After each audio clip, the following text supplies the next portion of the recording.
Good morning, JD. Today is Wednesday, February 1st, and it is a B-Day. It's time to sign up for the next session of the Dialogue Circle.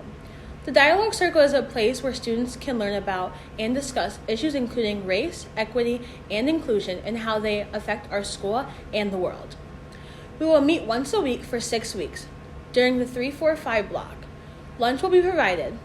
If you would like to apply, find the poster for the QR code or see Mrs. Lawrence, Mrs. DeJesus, or Mr. Hartley. We need interest statements by February 7th.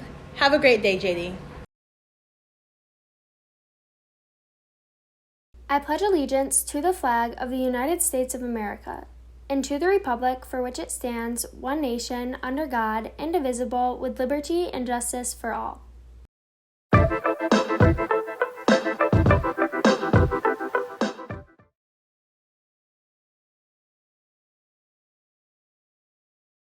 My understanding is there is a fiber optic cable that goes from the unit in the library, which is the main hub, I guess, for the building, that was going down into the new part of the steam wing down there. Something got damaged. So that's basically the problem. Obviously, you know about the capital project that's going on, and as part of that project, there are disruptions to the internet service, not actually coming into the district, but within the district itself. And that has caused all kinds of disruptions to the signal and to the data that is processed over that cable. So the plan is that they're going to put a new fiber optic cable in from that library hub to the new steam wing. And last we heard, the cable was there, but it wasn't terminated is the word. But so we were waiting for things to be finished and connected.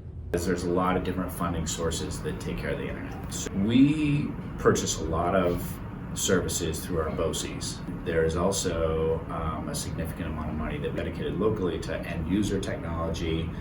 Then there's other funds. All of that money contributes to supporting the district's data and technology.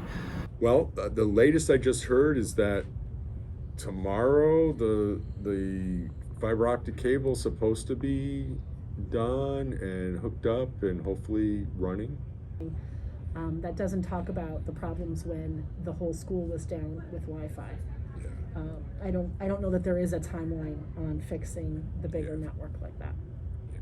Well, I think the whole building was affected a couple of weeks ago, one day when there was no wireless network. But I think that the science and the STEM wing has been affected pretty much all year, on and off, and it just has been unreliable. In our section of the building, the issue has been that the Wi-Fi would go down. Then we discovered, well, we can hook up into the Ethernet with a cable, but then even that would be going down periodically. So it would be an issue, right? Especially teachers who were more dependent on Google Classroom and things like that students and teachers couldn't access their work to do stuff.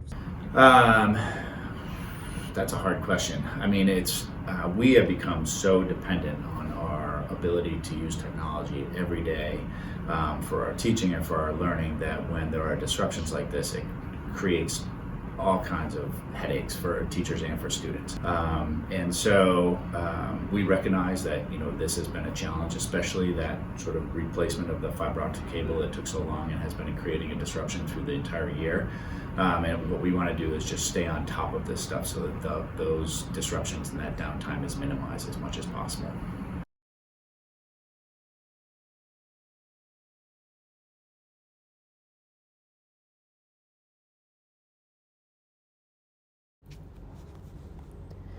Elizabeth Jennings Graham was a very influential African-American woman who fought for the rights of African Americans who were facing discrimination in New York City. Elizabeth Jennings Graham was born March 1827 in New York City, later living in New York and New Jersey, but died June 5, 1901. She grew up with her mother, father, and two siblings, Thompson and James. Her father was born free and mother was born enslaved. Her father became an influential member of New York's black community.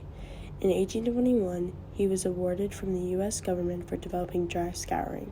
With the proceeds he received from his dry cleaning process, Thompson Jennings bought his family freedom. Now they live in New York. In living in New York, one of the main transportation uses was a horse-drawn streetcar. The streetcars were owned by private companies. The owners and drivers could easily refuse service to passengers of African descent or demand racially segregated seating. On Sunday, July 16, 1854, Jennings went to the First Colored Congregational Church, where she was an organist. As she was running late, she boarded a streetcar and the conductor ordered her to get off. When she refused, the conductor tried to remove her by force. Eventually, with the aid of a police officer, Jennings was ejected from the streetcar. She resisted, leading to multiple injuries. The incident sparked an organized movement among Black New Yorkers to end racial discrimination on streetcars, led by notables such as Jennings' father. Her story was published by Frederick Douglass in his newspaper, and it received national attention. Jennings' father filed a lawsuit on behalf of his daughter against the driver, the conductor, and the Third Avenue Railroad Company in Brooklyn. In 1855, the court ruled in her favor. The next day, the Third Avenue Railroad Company ordered its cars desegregated. Graham's story has not been forgotten, as there have been books written about her fight, only inspiring others to make a difference.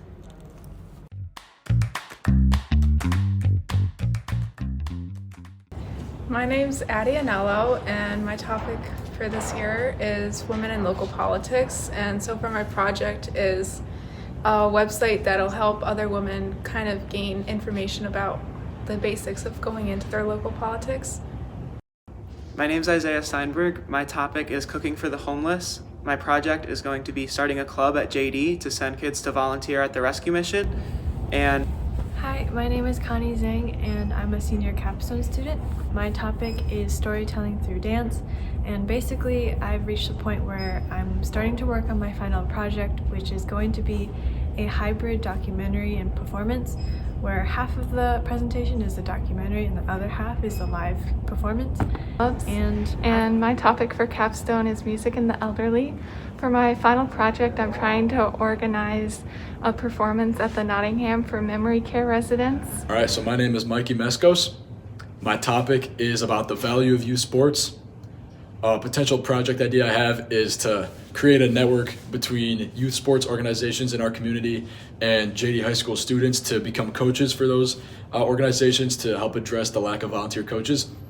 And lastly, for any juniors, if you see a flyer like this around the school and you're interested in any of what it has to say, make sure you talk to Mr. Clinton, Ms. Ponick, any of the capstone students, including me, and your counselors.